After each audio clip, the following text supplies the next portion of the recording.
Back in the Middle Ages, life wasn't easy. And when it came to food, things got even trickier.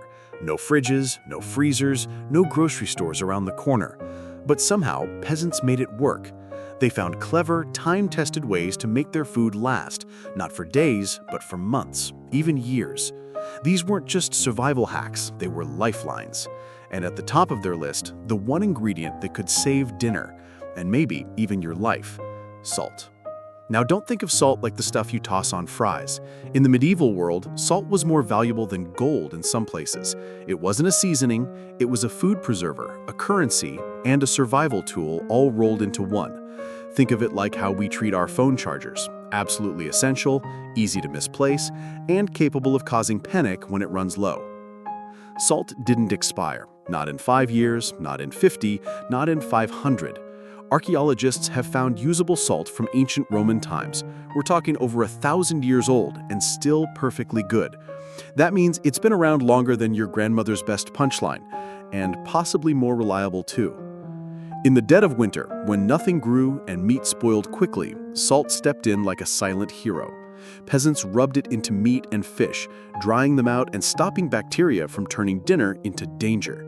This wasn't just seasoning, this was survival science. The dry curing process meant peasants could store meat for months. In fact, some salted meat from centuries ago might still beat modern airplane meals. Storage was smart. Salt went in ceramic jars with tight-fitting lids, always near the fire to keep moisture out. And if someone spilled some, forget throwing it over their shoulder. They'd leap across the room to rescue every last grain. Entire economies revolved around salt. Villages popped up near salt mines or salt flats. Families might only afford to buy salt once or twice a year, so they treated it like gold dust. They rationed it like we ration screen time for kids, carefully and sometimes with bribes involved. In times of famine, salt made all the difference. There are real records of families surviving winters on salted turnips and water. It sounds awful, like a diet smoothie without the blender, but it kept them alive when nothing else did. Peasants even banked food using salt, packing away summer meats for long, lean winters. Their retirement plan wasn't stocks, it was a root cellar packed with salted goods that could outlive a king. But salt wasn't the only forever food they relied on. Enter honey. This wasn't just a sweetener. Honey was a medieval superfood, and get this, it never went bad. Scientists have tested 4,000-year-old honey from Egyptian tombs and found it still edible. That's right, older than the pyramids, and still better than that candy bar in the back of your drawer. Why doesn't honey spoil? It's all about chemistry. Honey's low moisture and high acidity make it a bacteria death zone. Microbes don't survive in honey. They check in and never check out. So medieval families hoarded it like treasure. They stored honey in sealed pots or wooden jars, usually up high, out of reach from kids and animals. Picture the medieval version of putting snacks on the top shelf, except these could last longer than the shelf itself. And honey wasn't just for sweetening your porridge, it was also the go-to medicine. Got a burn? Honey. Cut your finger? Honey. Cough? You guessed it, honey. Its antibacterial properties made it one of the only things peasants used that modern medicine still approves of today. Beekeeping wasn't a backyard hobby, it was serious work. Villages often kept communal hives and shared the harvest. Some lucky folks even gained status as honey hunters, venturing into forests to find wild hives. It was dangerous, but the reward? Pure liquid gold. As the cold months dragged on and supplies dwindled, a spoonful of honey could turn a sad meal into a tolerable one. And when even that wasn't enough, peasants cracked into something tougher, literally: hard cheese. Forget your soft brie and creamy spreads. Medieval cheese was built for survival. Made with salt and serious patience, these cheese wheels were aged into rock-like discs that could last a year or more without spoiling. Making it was simple in theory, but labor-intensive. Peasants used whatever milk they had: cow, goat, or sheep. They separated the curds and whey, squeezed out every drop of moisture, and salted the heck out of it. Today's nutritionists would scream, but back then, salt meant safety. These cheeses aged for months in cool, dark spaces. As they dried, they became harder and harder until you couldn't slice them anymore. You had to shave off pieces with a knife. They were the medieval version of hard candy, except they smelled like a barn. Families wrapped their cheeses in cloth, sometimes sealed with wax, and hung them from the ceiling. This kept rodents away and allowed air to circulate. Some places even had special cheese cabinets with fancy vent holes. Think of it like the original cheese cave. But why go through all this effort? Because hard cheese gave peasants vital protein and fat during winters when meat was rare.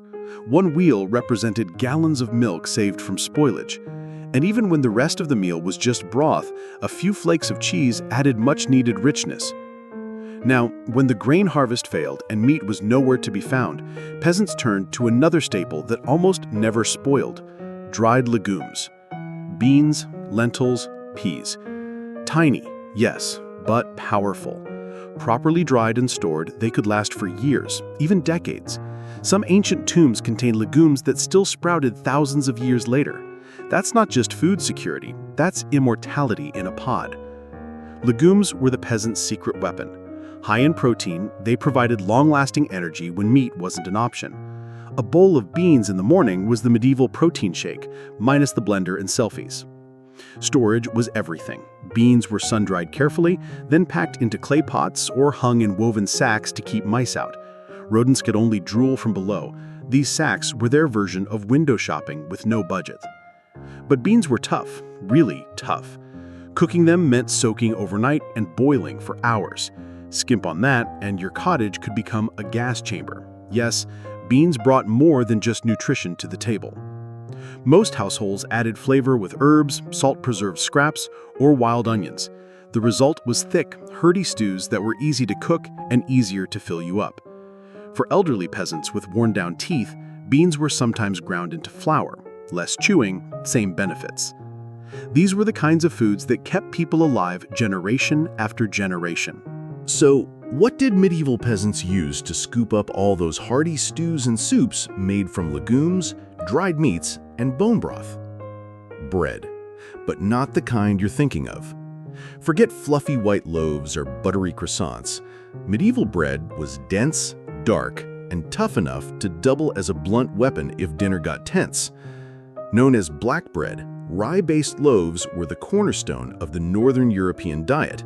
And unlike modern bread, which turns green if you so much as blink at it, this stuff stayed edible for weeks, even months in cooler climates. The secret? Sourdough fermentation. Medieval bakers kept sourdough starters like family heirlooms, passing them down through generations. These starters, full of wild yeast and bacteria, didn't just make the bread rise, they preserved it. The fermentation process created a slightly acidic environment where mold had a tough time growing. Bread-making day wasn't a daily task. It was more like an event, happening every week or two. Families would bake massive, heavy loaves, enough to last until the next session. Communal ovens were common, especially in villages where families would take turns using them like a medieval kitchen timeshare. When fresh, these loaves were chewy and sour with a thick crust that acted like nature's plastic wrap. As the days passed, the bread hardened. By the second week, folks would often dunk slices in soup or ale just to avoid cracking a molar. It wasn't just food, it was an exercise in dental fortitude. But this wasn't a wasteful society. Even stale bread found a purpose. Crumbled into soups, fed to animals, or ground into crumbs, every crumb had value. And when even bread started to run low in the dead of winter, medieval households relied on something they'd prepared months earlier: dried meat. Imagine jerky, but tougher, saltier, and possibly smoked over a fire that doubled as your heating system. Dried meat was the medieval version of emergency rations. When there was no time or resources to cook, a strip of salted pork or smoked beef could be a lifesaver. The process started the moment an animal was slaughtered. No refrigeration meant no time to waste. Meat was sliced thin to expose more surface area and then buried in salt for days. Enough salt to make a modern dietitian faint. This pulled out the moisture and stopped bacteria in their tracks. Once salted, the meat was dried using smoke or air. Smokehouses were common in colder, wetter regions, where fires from hardwoods deposited flavorful antimicrobial compounds into the meat. In warmer, drier climates, air drying was often enough. But here's where it gets clever. Some peasants didn't stop at just drying and storing. In extra damp areas, they packed cured meat into barrels and buried it in dried legumes or grain. That grain acted like a moisture sponge, keeping the meat preserved and ready when it was needed most. The result? Dark, chewy, nutrient-packed strips that could last for months. You didn't just eat dried meat. You gnawed on it, wrestled with it, and sometimes softened it in stews. It wasn't glamorous, but it worked. And for travelers, dried meat was a godsend, light, long-lasting, and packed with energy. Speaking of survival food, let's talk about bone broth cubes. That's right. Long before bouillon cubes were lining grocery store shelves, medieval peasants had already figured out how to turn animal bones into shelf-stable nutrition. It started with leftover bones from pigs, cows, chickens, whatever had recently been turned into dinner. Instead of tossing the bones, they simmered them, not for an hour or two, but for entire days. The goal? Extract every bit of fat, marrow, and gelatin. Once reduced to a rich, concentrated broth, the liquid was cooled until it set into a solid jelly. This stuff was like the original medieval Jell-O, minus the artificial coloring and fun shapes. To make it last, they cut the gelatin into cubes and dried them, either near the fire or in the sun. Once dry, these little blocks could be stored in cloth wraps or sealed pots and would last for months. When needed, just toss one in boiling water, add whatever scraps were lying around, and boom, instant soup. It wasn't gourmet, but it was reliable. And reliable was everything. Bone broth cubes were lightweight, compact, and perfect for travel. Some people even carried them on long journeys. A medieval traveler with a pouch of broth cubes knew that with a fire and some water, they were just minutes away from something warm, hearty, and possibly life-saving. But what about when you didn't have time to cook anything at all? Enter walnuts. These little nutritional powerhouses came with their own storage container, the shell. No salting, no drying, no fermentation required. Just harvest, dry, store. Done. As long as you kept them away from moisture and pests, walnuts could last over a year. Peasants harvested walnuts in autumn, sometimes organizing entire village outings to gather them. Trees were treated like property. A good walnut tree could feed a family for generations. After harvest, the nuts were dried thoroughly and stored in woven baskets or sacks hung from the rafters, safe from rodents and damp air. Nutritionally, walnuts were dense in fats and proteins, perfect for a physically demanding life. They were eaten whole, ground into flour, or mashed into pastes mixed with herbs. Some lucky families even made walnut honey spreads, which were probably the medieval version of dessert. And here's the cool twist. Walnuts could also be currency. In some places, a sack of good quality walnuts could be traded for goods, services, or even favors. It was edible money. But not all food preservation relied on dryness. Some leaned into the opposite, acidity. That's where vinegar came in. Vinegar was one of the most important tools in a medieval kitchen. Made from fermented wine, beer, or fruit juice, vinegar didn't spoil because it was already spoiled. And that sour, tangy liquid had the power to keep other foods from spoiling too. Peasants might have stumbled into vinegar production by accident. When wine went bad, they discovered it could still be useful. Soon, deliberate vinegar making became a craft. Open barrels of wine or ale were left out to sour, using special bacteria to convert alcohol into acid. This high acid was deadly for bacteria, which meant anything soaked in vinegar, like vegetables, fruit, or even eggs, could last for weeks or months without refrigeration. Pickling became a common strategy to stretch summer produce into the winter. Storage was simple. Most homes kept vinegar in sealed jugs, wooden barrels, or glass bottles if they were lucky. Tight seals weren't to protect the vinegar, they were to keep the smell from taking over the whole house. Let's just say medieval vinegar had a real presence. But vinegar did more than preserve. It was used to clean tools, treat minor wounds, and even combat lice. Archaeological finds have uncovered Roman vinegar still intact after 2,000 years. That's some serious shelf life. Still, there was one more thing medieval peasants needed to survive: something to drink. And often, water just wasn't safe. That's where ale came in. And no, we're not talking about high-alcohol party beer. This was small ale, a low-alcohol drink brewed in nearly every household. Just 1 to 3% alcohol, it was safe for everyone, even kids, and had just enough punch to kill bacteria in the water. Nobody knew what germs were, but they knew that people who drank ale didn't get sick as often. So, ale became the go-to beverage. Brewing was usually the women's job. They were called alewives, and in many villages, they were a big deal. Some even sold their ale to neighbors, marking their homes with a pole and a tied bush, the medieval equivalent of a neon sign. The ingredients were simple: malted barley, water, and wild yeast. Hops weren't common yet, so brewers flavored the ale with herbs like yarrow and bog myrtle. The result? Probably tasted like a funky herbal tea, but it was safe, caloric, and hydrating. And best of all, ale was food. A quart of it could pack 400 calories, liquid bread for bodies in constant motion.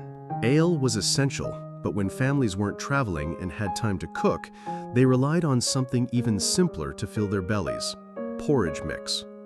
Now, it doesn't sound exciting. In fact, it might be the least exciting food on this entire list, but for medieval peasants, porridge was a staple that could mean the difference between surviving winter or not. Think of it as their version of instant food. Just add water and you've got a hot, filling meal. The base was always grains: oats in the colder northern climates, barley or millet in the south. After harvesting, they dried the grains and crushed or ground them into coarse meal using hand-powered stone querns or community mills. It was hard work. Let's just say medieval cooks didn't need a gym membership. Grinding grain gave them arms like modern-day bodybuilders. But porridge mix wasn't just ground grain. That would have been too bland even by medieval standards. They added whatever dried herbs they had on hand: thyme, mint, sage, sometimes even crushed dried onions, garlic, or nettles. Occasionally, wealthier families tossed in dried fruits, nuts, or powdered root vegetables to boost the nutrition and flavor. The mix was stored in cloth sacks or wooden bins, kept dry and high above the floor, always out of reach of mice. When it came time to cook, preparation was easy. Boil water, add the mix, stir. Done. It could be eaten plain or dressed up with whatever else was available: a bit of honey, some milk, a spoonful of lard, or even aged cheese shavings. And here's the genius: porridge was infinitely adaptable. If the year had been good, it was rich and sweet. If the harvest failed, it was plain and meager. But either way, it filled stomachs and kept people going. When grains ran low or the weather was too harsh for harvesting, peasants turned to one of the hardiest crops they could grow: barley. Barley didn't care about bad weather. It grew in poor soil, resisted drought, and shrugged off frost. It was the medieval version of a tank: rugged, dependable, and nearly indestructible. After harvest, peasants dried the barley and stored it in sealed clay jars or sacks high off the ground. Barley's tough hull acted like armor, protecting it from insects, moisture, and rot. Even rodents gave it a pass if easier food was available. Cracking barley was just too much work. Cooking it, though, that took serious patience. You had to simmer it for hours before it softened enough to eat. But once cooked, barley porridge could fuel a day of plowing fields, chopping wood, or walking 20 miles to the next village. Beyond porridge, barley had other uses. It was ground into flour for flatbreads, and perhaps most famously, malted and turned into ale, an essential beverage when water wasn't safe. But not every family had the time, fuel, or tools to bake soft bread. That's where flatbread came in, the medieval world's version of hardtack. Made from just flour, salt, and water, no yeast, these cracker-like rounds could be cooked on hot stones, over coals, or against the side of a clay oven. Once baked, they were dry and nearly moisture-free, which meant they resisted mold and could last for weeks or even months. Flatbread was the ultimate travel food: stackable, durable, and edible with zero prep. Medieval soldiers, traders and peasants alike packed it for long journeys. Some versions were flavored with dried herbs or seeds, not for taste, but for nutritional value. Storage was simple: linen wraps, wooden boxes, or clay jars. Often kept on high shelves, these flat rounds were safe from pests and curious children. When it came time to eat, they could be munched as is, if your teeth could handle it, or softened in soup or ale.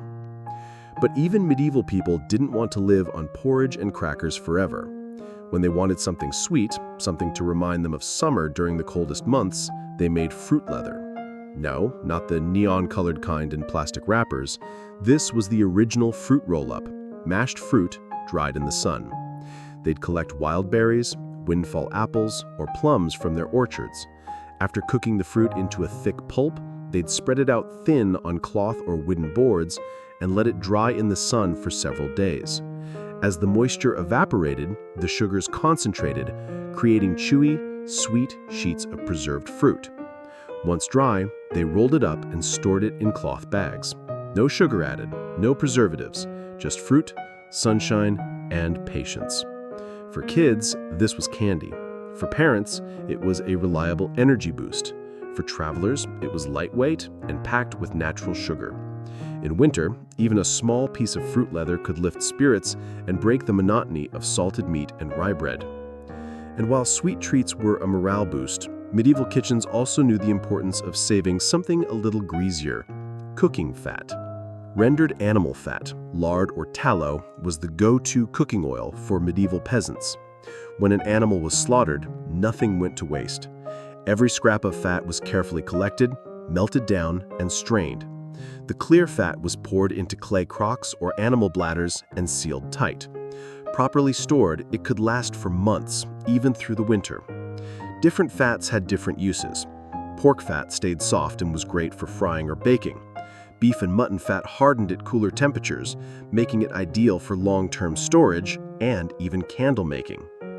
That's right, when the sun went down, peasants sometimes lit candles made from the same fat they'd use to fry onions the next day.